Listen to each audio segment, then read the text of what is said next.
Hello guys, it's Ingrid again from Herson's Kia here in Rockville, Maryland. And I wanted to show you another cool feature about the car, EV6 to be exact. There's a really cool feature that I think a lot of people will appreciate because we're all different.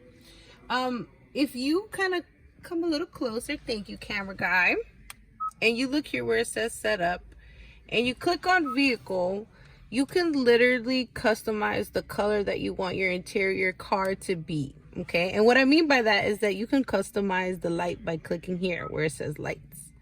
Where it says ambient light, you're going to click, and this is where you're going to literally be able to customize the color that you want.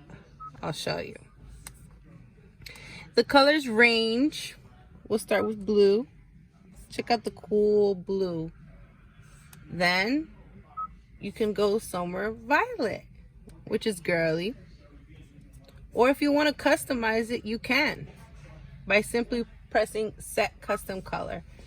And you can literally pick. Look how awesome that is.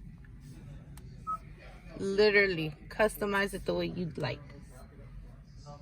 If you guys have any questions or you want to let me know, or any of our team members know that you want to set up an appointment, we're here to help. Okay, again, this is Herson's Kia from Brockville. Thanks.